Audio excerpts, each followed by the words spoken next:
ഇൻഫോസ്ഫിയറിൻ്റെ പുതിയൊരു വീഡിയോയിലേക്ക് ഏവർക്കും സ്വാഗതം. ഇറാൻ ഉൾപ്പെട്ട സംഘർഷങ്ങളെ തുടർന്ന് ആഗോളതലത്തിൽ ക്രൂഡ് ഓയിൽ വിതരണം തടസ്സപ്പെട്ടതോടെ ഇന്ത്യയിൽ പാചകവാതക വിതരണത്തിൽ കടുത്ത പ്രതിസന്ധിയാണിപ്പോൾ നേരിടുന്നത്.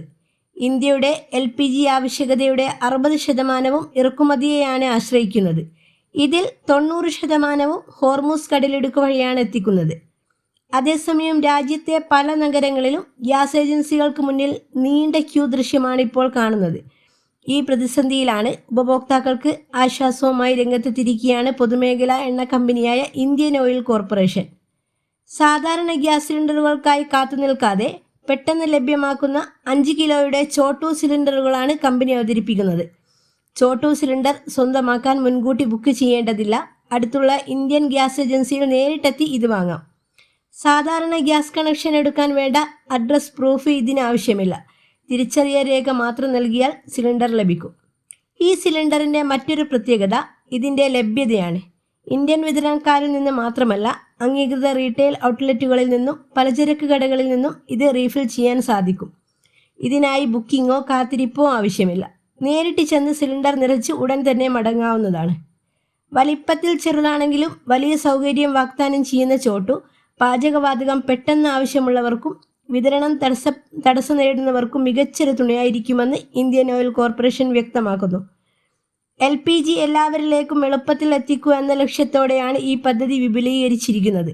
ഇന്ത്യൻ ഓയിൽ കോർപ്പറേഷൻ എക്സിൽ പങ്കുവച്ച കുറിപ്പിലാണ് ഇത് പറയുന്നത്. അടുത്ത അറിയിപ്പ്: സ്വർണം പണയം വയ്ക്കാൻ പ്ലാനുണ്ടോ? റിസർവ് ബാങ്കിൻ്റെ പുതിയ സ്വർണ്ണ പണയ നിയമങ്ങൾ ഏപ്രിൽ 1 മുതൽ നിലവിൽ വന്നിരിക്കുകയാണ്. വായ്പ എടുക്കുന്നതിലും തിരിച്ചടവിലും വലിയ മാറ്റങ്ങളാണ് പുതിയ നിയമത്തിലുള്ളത്. സ്വർണത്തിനുമേൽ എത്ര വായ്പ തുക അനുവദിക്കാമെന്ന് കണക്കാക്കുന്ന ലോൺ ടു വാല്യൂ റേഷ്യോ ഉയർത്തിയതാണ് സാധാരണക്കാർക്ക് ഗുണമാകുന്ന തീരുമാനം. നേരത്തെ 75% ലോൺ ടു വാല്യൂ റേഷ്യോ ഇനി വായ്പ തുക അനുസരിച്ച് മാറും. 2.5 ലക്ഷം രൂപ വരെയുള്ള വായ്പകൾക്ക് 85% ലോൺ ടു വാല്യൂ. അതായത് 1 ലക്ഷം രൂപയുടെ സ്വർണം പണയം വെച്ചാൽ 85,000 രൂപ ലഭിക്കും. 2.5 ലക്ഷം രൂപ മുതൽ 5 ലക്ഷം രൂപ വരെയുള്ള വായ്പകൾക്ക് 80% ലോൺ ടു വാല്യൂ. 5 ലക്ഷത്തിന് മുകളിലുള്ള വായ്പയാണെങ്കിൽ 75% ലോൺ ടു വാല്യൂ ആയിട്ട് അനുവദിക്കുക. 2.5 ലക്ഷം രൂപ വരെയുള്ള വായ്പകളാണെങ്കിൽ ഇടപാടുകാരൻ്റെ തിരിച്ചടവ് ശേഷി പരിശോധിക്കുന്ന ക്രെഡിറ്റ് അപ്രൈസൽ ഉണ്ടാകില്ല. വായ്പ നൽകുന്നതിന് മുമ്പ് ഇടപാടുകാരൻ്റെ ക്രെഡിറ്റ് ഹിസ്റ്ററി വിലയിരുത്താനാണ് ക്രെഡിറ്റ് അപ്രൈസൽ. ക്രെഡിറ്റ് സ്കോർ മോശമായതിനാൽ വായ്പ ലഭിക്കാതെ പോകുന്നവർക്ക് ഇത് വലിയൊരു ആശ്വാസവുമാകും. വായ്പ തുക എന്തിനു ഉപയോഗിക്കുന്നു എന്ന നിരീക്ഷണം മുൻഗണനാ വായ്പകളിൽ മാത്രമായി പരിമിതപ്പെടുത്തും. അതുപോലെ ഏതെങ്കിലും വ്യക്തി പരിധി കടന്ന് സ്ഥിരമായ സ്വർണം വായ്പ എടുക്കുന്നുണ്ടെങ്കിൽ കള്ളപ്പണ ഇടപാടില്ലെന്ന് ഉറപ്പാക്കാൻ നിരീക്ഷണം നടത്തും.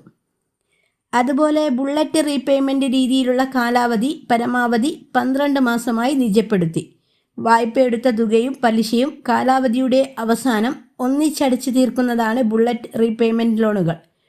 ഇവ പലിശയടച്ച് പുതുക്കുന്നതിന് തടസ്സമില്ല. സ്വർണ്ണ പണയ വായ്പകളിൽ കുടിശ്ശികയില്ലെങ്കിൽ മാത്രമേ പുതുക്കാൻ അനുവദിക്കുകയുള്ളൂ. EMI-യിലാണ് സ്വർണം പണയം വായ്പ എടുത്തതെങ്കിൽ 12 മാസത്തെ പരിധിയുമില്ല. അതുപോലെ പരമാവധി പണയം വയ്ക്കുന്ന സ്വർണത്തിൻ്റെ പരിധി 1 കിലോഗ്രാമാണ്. സ്വർണ്ണ നാണയമാണെങ്കിൽ 50 ഗ്രാം ഈടായി വായ്പയെടുക്കാം. വെള്ളി ആഭരണങ്ങളാണെങ്കിൽ 10 കിലോയും വെള്ളി നാണയങ്ങൾ 500 ഗ്രാം വരെയും പണയം വയ്ക്കാം. തിരിച്ചടവിന് ശേഷം എളുപ്പത്തിൽ പണയവസ്തു തിരികെ ലഭിക്കും. വായ്പ അവസാനിപ്പിക്കുന്ന ദിവസമോ 7 പ്രവൃത്തി ദിവസത്തിനുള്ളിലോ പണയവസ്തു തിരികെ നൽകണം. വൈകിയാൽ ഓരോ ദിവസത്തിനും ബാങ്ക് 5,000 രൂപ വീതം ഇടപാടുകാരന് പിഴ നൽകണം. സ്വർണം ലേലം ചെയ്യുന്നതിന് മുമ്പ് കൃത്യമായ അറിയിപ്പ് നൽകണം. അതുപോലെ പണയത്തിൽ ബാങ്ക് തീരുമാനിക്കുന്ന കരുതൽ വില വിപണി മൂല്യത്തിൻ്റെ 90% ലേലത്തിൽ നിന്നുള്ള റിക്കവറിക്ക് ശേഷം മിച്ചം വരുന്ന തുക 7 പ്രവൃത്തി ദിവസങ്ങൾക്കുള്ളിൽ ഇടപാടുകാരന് തിരികെ നൽകുകയും വേണം. വായ്പാ നിബന്ധനകളും മൂല്യനിർണ്ണയ വിശദാംശങ്ങളും പ്രാദേശിക ഭാഷയിൽ പ്രസിദ്ധീകരിക്കുകയും വേണം.